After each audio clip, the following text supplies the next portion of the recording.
안녕하세요. 배신의 장미입니다. 오늘 이야기는 부당한 대우를 당함으로써 결혼 생활을 더 이상 지속하기 힘들게 되었다는 한 여성의 사연입니다. 우리는 흔히 가족이기에 다 허용이 되고 가족이기에 넘어가줘야 한다고 하죠.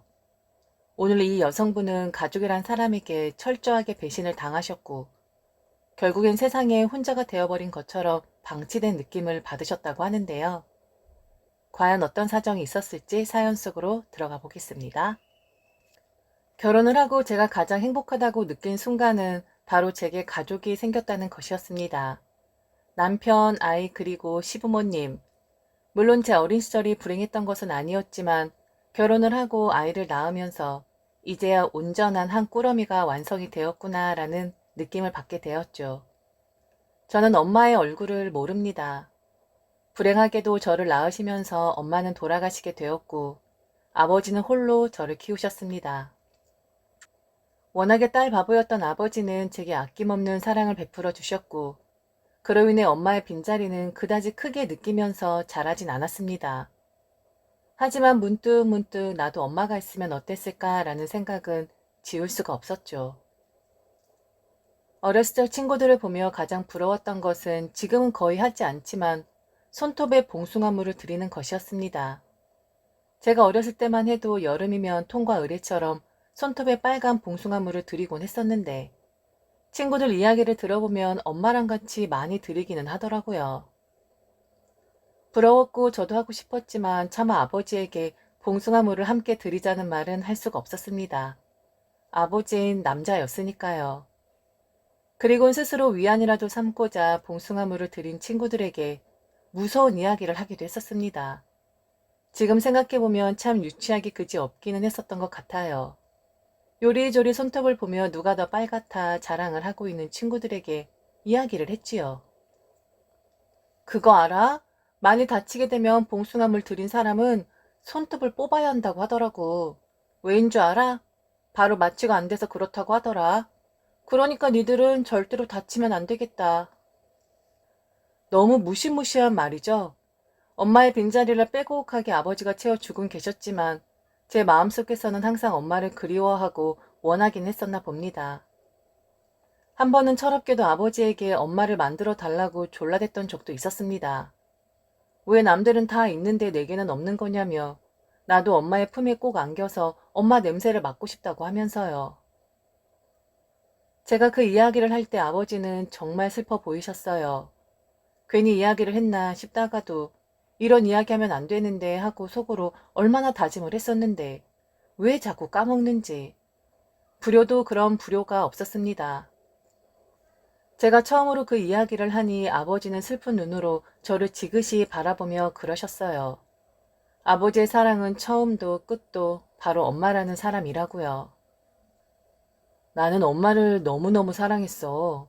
물론 엄마도 하늘나라에서 우리 딸을 위해 좋은 엄마를 만들어줘요 라고 얘기할 수도 있어. 그런데 아빠 생각엔 엄마가 그렇게 얘긴 해도 분명히 아빠가 다른 엄마를 만들면 토라질 게 분명해. 언젠간 아빠도 엄마를 만나게 될 텐데 아휴 엄마 삐지면 정말 무섭거든. 나중을 생각해서라도 절대 그런 일은 만들면 안 되지. 우리 딸이 엄마를 그리워하는 마음은 잘 아는데 다른 건 다 해줄 수 있지만 새로운 엄마를 만드는 그 일만 아빠가 못 들어줄 것 같아. 그리고 엄마가 아빠의 마음을 다 차지해버려서 다른 사람은 들어올 틈이 없어. 미안해서 어떡하지? 진심으로 아버지는 엄마를 사랑하셨고 그리워하셨습니다. 평생 저만 보시며 혼자 계시다가 지금은 엄마를 만나러 제 곁을 잠시 떠나 있으신 상태입니다. 아버지가 돌아가신 건 제가 결혼하고 6년 정도 되었을 때였습니다. 갑작스럽게 심장마비로 돌아가셨는데 인사를 못 드리고 아버지를 떠나보낸 것이 지금도 천추의 한이 되기는 합니다. 아버지를 보내고 정신을 놓다시피 했을 때 그래도 남편과 아이 그리고 시부모님들이 있었기에 저는 힘을 내어야 했습니다. 제 본 가족은 모두 떠나버렸지만 새로운 제 가족들이 제 옆에 있었으니까요.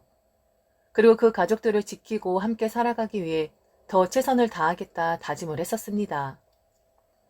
하지만 제 마음 같지 않게 결국 저는 제 가족을 제 손으로 잘라내는 행동을 하고 맙니다. 법정 다툼도 불사하며 산산조각을 내어버렸는데 절대 후회하지는 않아요. 그동안 참고 살았던 제가 바보였다는 것을 알게 되었으니까요. 아버지가 돌아가시고 거의 반송장이 되어 있는 제게 시어머니는 그러셨습니다. 물론 저를 걱정하셨고 제 끼니를 챙겨주시며 얼른 기운을 내라는 독려는 하셨지만 시어머니는 제게 다른 속내를 내비치셨습니다. 저를 일으켜 세워 다정하게 안아주시며 말씀을 하시는데 내가 그동안 너무 순진했구나 라는 것을 느끼게 되었습니다. 어떻게 너를 위로해야 할지 모르겠다. 하지만 가신 분은 가신 분이잖니. 그리고 그곳에서 두 분이 재회하시면서 분명히 네가 잘 살고 있는지 사랑받고 예쁨을 받고 있는지 내려다 보실 거야. 아무렴 당연히 그렇게 하시겠지. 내가 너를 더 아끼고 사랑하고 떠나가신 그분 몫까지 더 해줄 테니까 이젠 나를 시어머니가 아닌 아버지로 어머니로 그렇게 생각을 하렴. 나는 진즉에 너를 며느리라고 생각을 해본 적이 없어. 내 자식이고 딸이라고 생각을 했었지. 얼른 기운 차리도록 해라. 그렇게 말씀해 주셔서 너무 감사해요. 얼른 기운 차리고 다시 예전의 모습으로 돌아올게요. 저 또한 어머니를 엄마라고 생각하고 있어요. 이제 제게 남은 유일한 가족이잖아요. 저도 더 잘할 테니 앞으로도 우리 서로 아끼고 사랑하면서 살도록 해요. 고부간에 서로 끌어안고 눈물을 닦아주고 위로를 해주는 이 모습 얼마나 아름다운가요. 누워있고 기운 없는 저를 위해 시어머니는 매일같이 음식을 싸다 주셨고 저를 보살펴 주셨습니다. 그런 세심한 배려에 감사했고 그래도 그간 내가 헛살았던 것은 아니구나 하고 생각할 때쯤 시어머니는 제게 또다시 무언가를 요구하시기 시작했어요. 항상 그랬던 것처럼 말이죠. 우리 이제 엄마랑 딸 사이 맞지? 아휴, 나도 이 이야기를 할까 말까 망설였었는데 그래도 엄마랑 딸 사이에 못할 말이 뭐가 있니? 안 그래? 에이, 그래. 그냥 솔직하게 얘기할게. 너도 잘 알고 있지? 네 시아버지나 식구들이 그동안 날 왜 무시를 했었는지. 시집 올 때 해온 거 하나 없다고 무시하고 친정 가난하다고 무시하고 암튼 난 그렇게 서러움을 많이 받았었어. 얼마 전에도 네 시아버지한테 신나게 깨졌잖니. 아니 글쎄 너랑 나를 비교하면서 얘기를 하는데 내가 어찌나 울분이 터지던지. 며느리 아버지는 돌아가시면서 하나밖에 없는 딸이라고 유산을 남겨주셨는데 우리 부모님은 나한테 뭐를 해줬냐고 하면서 막 뭐라고 하더라고. 나이 먹으면서 머리가 어떻게 되는 건지 점점 억지만 쓰는데 내가 미치고 팔짝 뛰겠더라. 이게 지금 말이 된다고 생각하니? 내가 이 나이 먹고 아직도 이런 말을 들어야겠어? 서럽고 내 처지가 비참해서 화끈히 어떻게든 하고 싶더라.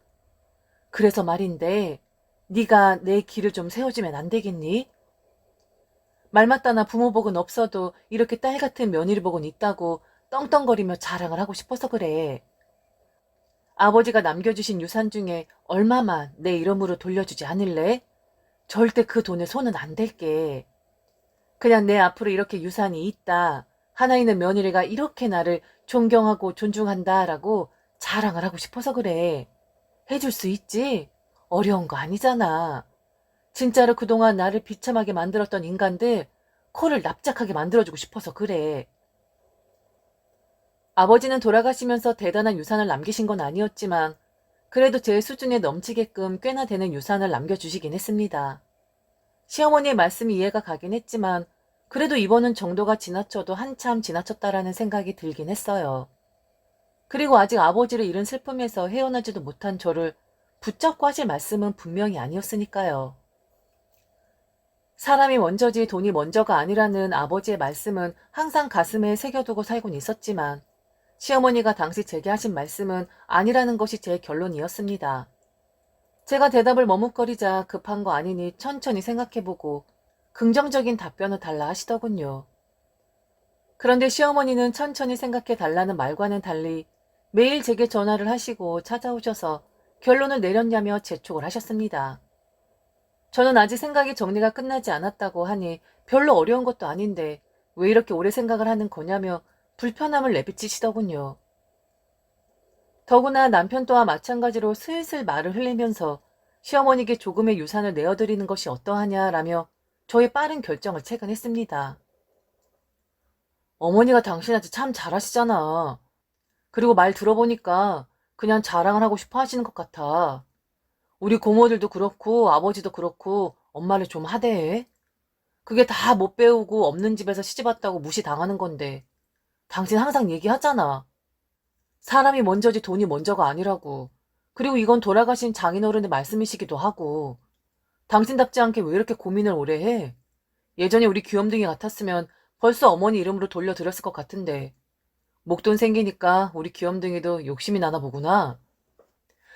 남편은 저를 달래고 싶거나 무언가를 얻고 싶을 때마다 애교를 부리는 것처럼 귀염둥이라는 말을 하곤 했습니다. 이번 시어머니 일에 저를 귀염둥이라고 부르면서 이야기를 하는 것 보니 남편 또한 시어머니 의견에 동조를 한다는 것이었죠. 그런데 저는 생각하면 생각할수록 그렇게는 할 수 없다라는 결론이 내려졌습니다. 그러면서 제가 결혼을 하고 6년을 살면서 시어머니에게 어떻게 했나를 뒤돌아보게 되었죠. 모든 일들이 맞물리면서 그때 왜 나는 그렇게 행동을 했지? 왜 아무런 저항 없이 따라들인 거지? 라는 생각이 들기 시작했습니다. 결혼을 했을 때 시부모님의 사이는 정말 좋지 않아 보였습니다. 시아버지는 며느리인 제 앞에서 시어머니를 무시하는 발언을 하시곤 했는데 당사자가 아닌 제3자가 듣기에도 민망할 정도의 발언들이긴 했습니다. 가끔 화가 나시면 시어머니에게 밥그릇을 던지기도 하셨고 저 멀리 떨어져 있는 저조차 놀랄 정도로 큰 소리를 내시기도 했습니다. 나중에 저희가 교체를 해드리기는 했는데 시어머니에게 화가 난 시아버지가 식탁을 내리치셔서 금이 가는 일도 있었죠. 그럴 때마다 시어머니는 쩔쩔 매셨고 안절부절 못하셨어요. 그런 모습을 보는데 시어머니가 너무 불쌍하고 안쓰럽더라고요. 왜 시아버지는 저렇게 무서운 분이실까? 왜 약한 여자를 저렇게 힘으로 다루려고 하실까 하며 시아버지를 좋지 않게 생각했던 적도 사실입니다. 우리 아버지가 원래 좀 그러셔. 어머니를 아랫사람처럼 생각을 하시지. 어렸을 때부터 그런 모습을 봐왔었는데 좀 연세 잡수시면 나아질 줄 알았더니 그 대단한 기세는 죽지를 않네. 우리 어머니 참 불쌍한 사람이야. 평생 아버지 밑에서 벌벌 기면서 살았고 자기 마음대로 옷 한 벌, 로션 한 번 사본 적이 없는 사람이지. 우리 어머니를 시어머니라고 생각하지 말고 같은 여자의 입장이 돼서 불쌍하게 좀 봐줘라. 어머니가 자기한테 의지를 많이 하더라고. 그래서 저는 시어머니에게 신혼 초부터 잘 해드리라고 했습니다. 저희 아버지가 돌아가신 엄마를 생각하는 마음을 잘 알기에 더 시어머니가 안쓰러웠던 것이었죠. 한두 번 제 옷을 사거나 화장품을 살 때 시어머니 연세에 맞게 사서 보내드렸고 살뜰하게 필요하신 게 있으시면 언제든지 말씀하시라고 이야기도 자주 했지요. 시어머니는 너무 좋아하셨고 그리고 이렇게 안 해도 된다고 마음만 받아도 된다고 초창기에는 그리 말씀을 하셨습니다. 그런데 언젠가부터 제게 편안하게 이것저것을 사달라고 요구를 하셨어요. 그때는 이제 내가 이만치 편안해지신 거구나 하고 흐뭇해하며 시어머니가 원하시는 것을 구매해드리고는 했지요. 그런데 제가 편해도 너무 편해지신 건지 시어머니는 물건 구매뿐만이 아니라 제게 돈을 융통해 달라고까지 하셨습니다. 항상 돈이 필요하실 때마다 말씀하셨던 것이 남편의 외가 이야기였습니다. 친척 중 결혼을 한다든지 수술을 한다든지 급하게 이야기를 하시며 제게 돈을 빌려 가시곤 했습니다. 그러면서 또 신세 한탄을 하셨어요. 시아버지에게는 입도 뻥끗 못하는 신세라고 하면서요. 또 어느 날은 시어머니의 자매들끼리 소소하게 한 달에 얼마씩 저축을 하기로 했는데 그 돈을 제가 대신 내주기를 바라셨습니다. 10만 원 정도의 소액이었고 부담이 되는 금액은 아니었기에 그리 해드리겠다 했는데 너무 자주 부탁을 하시는구나 라는 생각은 들었었죠. 하지만 시어머니가 어떤 대접을 받으면서 사시는지 잘 알았기에 시어머니의 요구를 들어드릴 수밖에 없었습니다. 그런데 제가 좋은 마음에서 시어머니를 배려해 드렸건만 시어머니는 항상 제게 실망감을 안겨주기 일쑤였습니다. 돈을 빌려가실 땐 분명히 며칠만 사용하신다고 했었는데 한 번도 약속한 날짜에 돌려주신 일도 없었고 만일 갚지를 못하시겠으면 말씀이라도 좀 해주시지. 단 한마디 언급을 안 하시는 시어머니 때문에 저만 혼자 고민을 했었습니다. 그런데 꼭 그럴 때면 바리바리 반찬을 싸가지고 그것도 지하철을 타시고 버스를 타시고 땀을 뻘뻘 흘리시며 저희 집에 찾아오십니다. 남자가 들어도 무거운 정도의 짐을 들고 저녁에 남편이 퇴근을 했을 때 맞춰 들어오시는데 웃는 얼굴에 심각한 이야기를 할 수도 없고 참 여러 번 난감했었습니다. 그래서 결국엔 남편에게 제 속사정을 털어놓으면 여지없이 제게 그러더군요. 나도 이런 이야기 하기 싫은데 어머니가 빌려가신 돈을 갚질 않으시네. 혹시 잊으신 걸까? 오늘 얼굴을 봤는데도 전혀 말씀이 없으셔. 오늘 어머니가 힘들게 가지고 오신 반찬으로 밥 잘 먹고 즐겁게 보냈으면서 당신은 돈 이야기를 하고 싶어? 갚으시겠지. 우리 어머니를 못 믿는 거야? 그리고 당신은 왜 그렇게 어머니의 기쁜 뜻을 헤아리지 못하는 거냐? 미안하니까 자기한테 면목 없으니까 오늘 바리바리 힘들게 반찬들 싸가지고 오신 거 아니야. 당신까지 아버지처럼 우리 어머니를 무시하는 거야? 그깟 돈 얼마나 된다고. 그렇게 신경 쓰이면 내가 갚아줄게. 도대체 어머니가 가져가신 돈이 얼만데 내가 갚아주면 될 거 아니야. 내가 부탁하지 않았어? 우리 어머니 좀 불쌍하게 여겨달라고? 같은 여자로서 당신은 우리 어머니 같은 삶이 안쓰럽지도 않아? 매번 저런 식이었습니다. 저만 이상한 사람이 되었었고 기가 막힌 타이밍에 시어머니는 약하고 여린 모습을 보이면서 남편에게 동정의 표를 얻어가시곤 했지요. 그런 기간은 결혼 생활 내내 지속이 되었고 남편은 시어머니가 불쌍하다, 안 되었다, 며느리한테도 대우 못 받는 그런 삶을 살게 되시면 우리 어머니 어떻게 될지도 모른다는 말을 달고 살았습니다. 또한 시어머니가 저라는 사람을 어떻게 생각하는지도 항상 이야기를 해주었어요. 저를 보물단지처럼 생각을 하시며 엄청 귀하게 여겨주신다고요. 자그마치 6년이란 세월 동안 저는 시어머니의 보물단지가 되어 귀함과 사랑을 받았었는데 점점 그 사랑과 귀함이 버겁게만 느껴졌습니다. 그리고 생각하게 되었죠. 저를 보물처럼 귀하게 여겨주신 것이 아니라 상당한 부담이 되는 금전적인 요구만을 해 오셨다는 것을요. 마치 보물단지에서 보물을 꺼내 쓰듯 말이죠. 어림잡아 계산을 해보니 입출금 내역만 따져보아도 약 6천만 원 정도가 되더군요. 시어머니에게 빌려드린 돈이 말이죠. 거기에 시어머니가 요구하실 때마다 사들인 물건들 값까지 따지면 그 값은 더 커지겠죠. 그런데 이제는 제게 돌아가신 아버지의 유산을 본인 이름으로 돌려달라 하십니다. 제게 약점으로 작용했던 시어머니의 불행한 삶을 빌미로 말이죠. 시어머니나 남편은 얼른 제게 결정을 하라고 독촉을 하기 시작했습니다. 저는 대답하기를 주저했고 시어머니의 전화는 피하기 시작했어요. 그러면 아실 것이라고 생각했거든요. 퇴근한 남편과도 만일 아버지의 유산권에 대해서 말을 할라치면 바로 말을 끊어버렸고요. 처음엔 조심스럽게 부탁을 하시는 것 같았는데 나중엔 거의 협박조로 제게 말씀을 하시는 것 같았거든요. 그런데 어느 날 남편이 뜬금없이 외식을 하자고 하더라고요. 그래서 이제 남편도 내 마음을 눈치채고 포기를 하려고 하는 건가 라는 기대감으로 남편이 이야기한 식당으로 갔습니다. 그런데 그곳엔 남편만 있는 것이 아니었어요. 시부모님과 남편의 친가 쪽 어르신들이 하나같이 앉아 계시더군요. 시어머니와 남편은 웃으면서 머뭇거리는 저를 안으로 끌어당겼고 어쩔 수 없이 저는 친척들에게 인사를 한 뒤 식사를 하기 시작했습니다. 분명 제 표정이 굳어져 있을 것이 뻔했기에 남편은 제 눈치를 살피는 것 같았습니다. 바늘방석에 앉아있는 것처럼 지금 이게 무슨 상황인 줄도 모르겠고 분명 남편과 둘이서만 식사를 하는 줄 알았었는데 완전 봉변을 당한 것이었죠. 한참 식사를 하는 중에 갑자기 시어머니가 저를 쳐다보며 깜빡깜빡 눈짓을 하시는데 왜 저러시나 싶었습니다. 저는 멀뚱히 쳐다만 봤는데 친척들을 향해서 시어머니는 갑자기 큰 소리로 이야기를 하셨어요. 오늘 식사는 우리 아들이 대접하는 거 다 알고 계시죠? 그리고 다들 모르고 계실 텐데 제가 한 가지 얘기 좀 하겠습니다. 자랑 좀 하나 할게요. 그동안 저희 집에 시집와서 고생 많이 했었어요. 물론 제가 부족하니 그랬겠죠.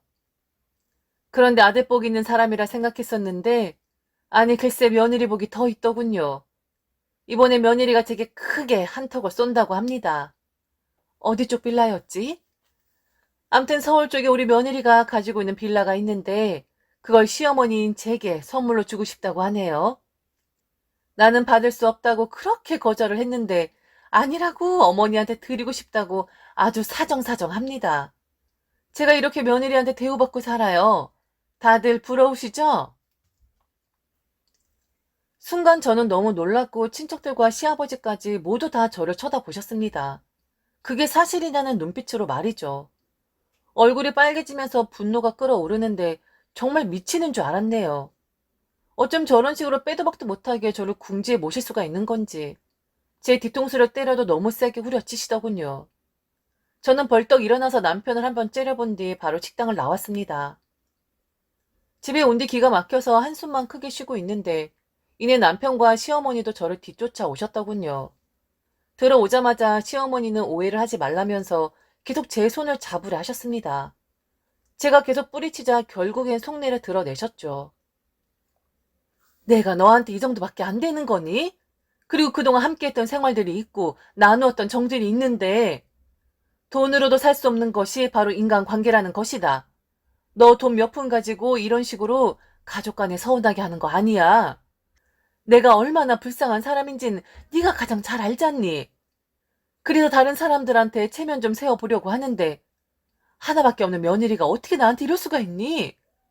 그렇게 친척들 다 앉아있는데 벌떡 일어나서 나가면 내 면이 어떻게 되겠어? 나 정말 너무 섭섭하다. 내가 인생을 잘못 산 것 같아. 시어머니는 남의 선한 감정을 가지고 나쁜 마음으로 이용을 해먹는 그런 분이셨습니다. 본인의 행동과 말들이 얼마나 많은 모순점을 가지고 있으며 엇박자를 내고 있다는 것을 모르시는 것 같았어요. 사실 모르시는 것도 아니겠죠. 그동안 바보같이 당하고만 있었으니 이번에도 만만하게 좀만 타이르면 제가 원하는 대로 행동을 하겠지라고 생각을 하셨겠죠.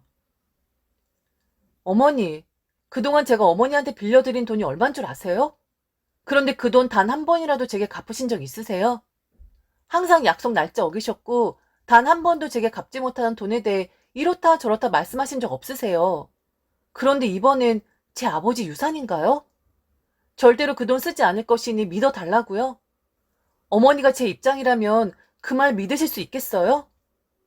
어머니 체면은 제가 세워드릴 수 있는 것도 아니고 아버님도 아니고 그이도 아닌 바로 어머님 스스로 세우셔야 하는 거예요. 어머니도 곰곰이 생각해 보세요. 지금 제게 이런 요구하시는 거 너무 과하다고 생각하지 않으세요? 저는 이제 어머니도 이 사람도 어떤 사람인지 모르겠어요.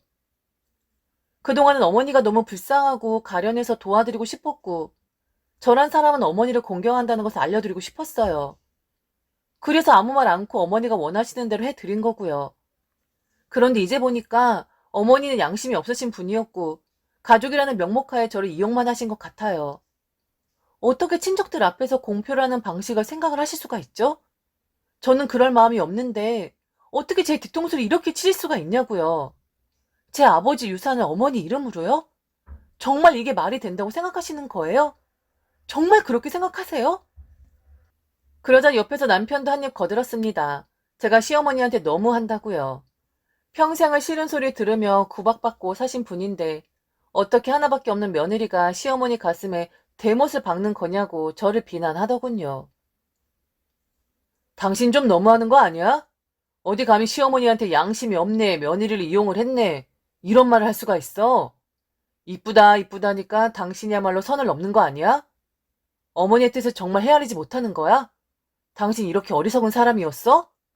나도 화낼 줄 알아. 우리 어머니한테 갈아서 말 못해? 어디서 감히 건방지게 그런 말을 해? 모자가 눈이 뒤집힌 건지 아니면 정신에 이상이 생긴 건지 상황 파악 못하고 맥락을 잘못 잡고 있는 남편도 한통속인 것 같았습니다. 마치 제게 손질이라도 할 듯한 눈으로 쳐다보는데 이 사람들 안 되겠구나라는 생각이 들었어요. 너는 조용히 입 닥치고 있어. 네가 지금 어디서 감이라는 말이 나와? 그리고 사실 아니야? 너나 어머니나 너무 양심 없는 거 아니냐고. 헤아리긴 뭘 맨날 헤아리라고 하는 거야? 정말 어머니 속에 뜻이 있긴 한 거니? 진심으로 넌 알고는 있는 거야? 맨날 나한테만 돈 빌려가고 이것저것 해달라고 요구하고 그런데 단 한 번이라도 너한테 요구한 적 있어? 네 지갑 벌리게 한 적 있냐고. 그런데 이제 우리 아버지 유산을 탐내? 차라리 참새한테 방앗간을 맡길게. 보자 보자 하니까 누굴 쑥맥 바보로 하니? 네가 화낼 줄 알면 나도 화낼 줄 알고 나도 억울한 게 뭔 줄 아는 사람이야. 모자가 쌍으로 배신을 때리는구나. 나도 이젠 이판사판이고 가릴 것 하나도 없거든? 그렇게 이용만 당한 지난 세월들이 아까울 뿐이야. 내가 어떻게 나오는지나 한번 지켜보라고. 처음엔 법정 다툼까진 하게 될 것이라고 생각하지 않았습니다. 물건값은 선물이라 치면 되는 것이고 그동안 시어머니에게 입금했던 내역만을 쭉 뽑아서 남편에게 건넸죠. 그리고 아버지 유산을 시어머니 이름으로 돌려달라 말하기 전에 먼저 이 돈부터 해결을 해달라고 했습니다. 남편은 제가 뽑은 내역서를 쭉 보더니 갑자기 박박 찢어버리는 게 아니겠어요? 그러면서 증거가 있냐 하더군요.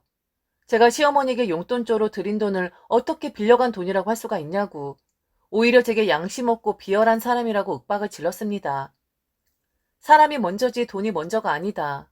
아버지가 항상 제게 해주셨던 말씀이었는데 인간 같지 않은 것들에게는 돈이 먼저더군요.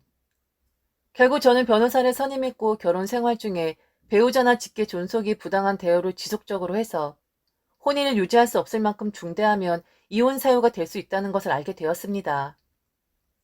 그리고 남편은 저라는 사람을 정말 허투루 본 게 맞더라고요.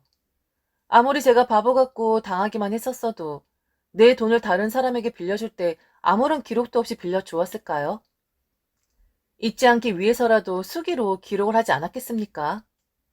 그동안 여린 마음을 이용해서 부당하게 착취당해왔던 모든 자료들을 증거 자료로 제출을 했습니다. 경제적으로 제기했던 지속적인 시어머니의 압박은 문제가 되었고 더군다나 가족이라는 이름하에 그런 행동을 해왔다는 것이 더 문제가 되는 것이라고 했습니다. 시어머니에게 점차 불리해지자 남편은 그제서야 슬쩍 발을 빼려고 하더군요. 시어머니와 며느리가 문제지 남편인 본인은 직접적으로 관여한 것이 아무것도 없다고 말이죠.